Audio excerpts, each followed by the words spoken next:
माता पार्वती के वचनों को सुनकर के सप्तऋषि एकदम गदगद हो गए, प्रसन्न हो गए, उनका जय जयकार करने लगे।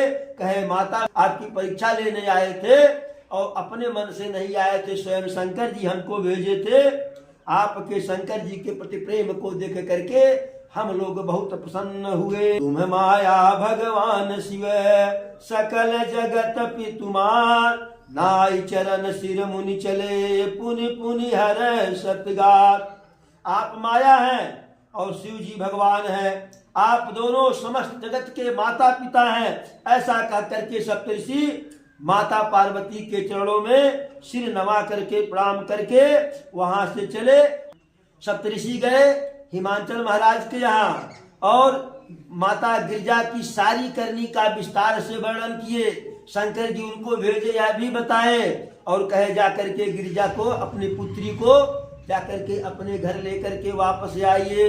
अरे भय मगन शिव सुनत सनेहा, हरसि सप्तऋष गवन गेहा, मनुतिर करि तव शाम्ब सुजाना, और लगे करन रघुनायक ध्याना। अब सप्तऋषि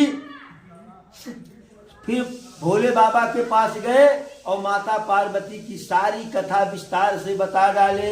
उनकी बात को सुनकर के प्रसन्न जी उनकी बात को सुनकर के शिव जी एकदम प्रसन्न हो गए और अपने मन को स्थिर करके राघवेंद्र सरकार का प्रभु श्री राम के चरणों में ध्यान लगा लिए।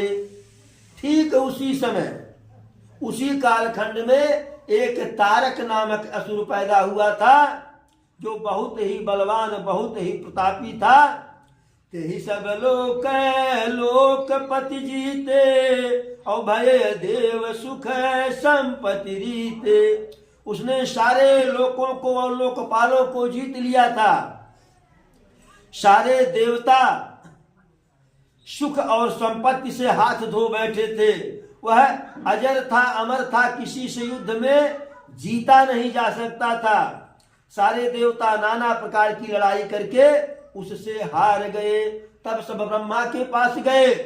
ब्रह्मा जी सारे देवताओं को दुखी देख करके कहे, सब सन कहा बुझाई विधि, धनुज निधन तब हो, शंभु शुक्र संभूत सुत यही जीत रन सोय।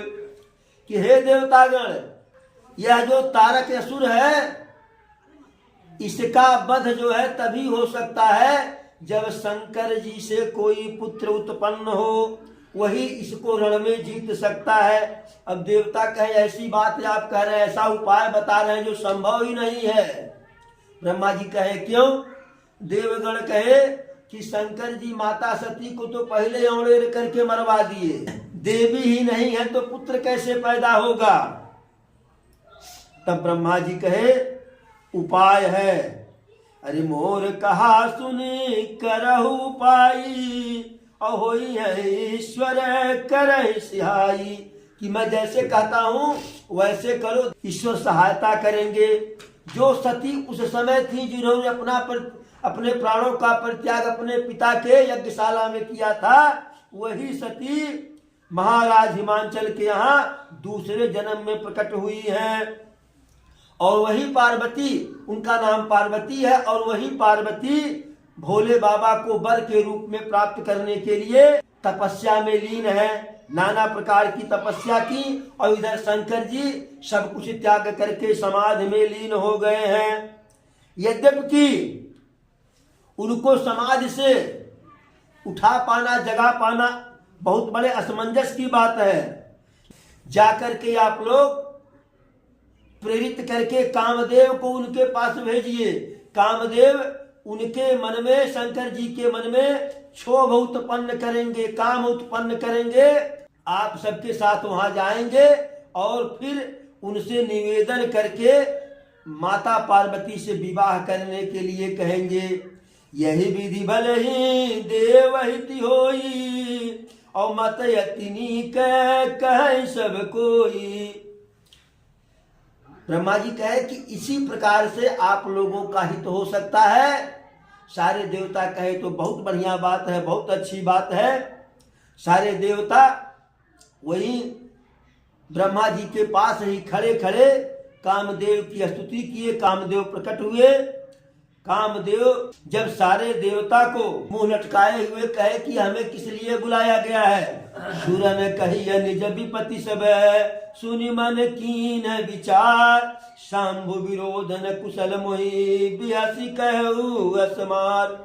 देवताओं ने अपनी व्यथा कही तो सबकी व्यथा को सुन करके कामदेव मन ही मन विचार किए, शंकर जी के विरुद्ध जाने पर मेरा कुशल तो नहीं है। ऐसा हंस करके कामदेव कहे, फिर भी आप लोगों के कल्याण के लिए आप लोगों का कार्य अवश्य करूंगा। श्रुति कह परम धर्म उपकारा, वेदों में ऐसा कहा गया है कि सबसे बड़ा धर्म दूसरे का परोपकार होता है। परहित लागी तजई जो देही और संतत संत प्रशंसित ही। जो दूसरों के हित के लिए अपना शरीर का परित्याग करते हैं, संत सदा उनकी ही बड़ाई करते हैं।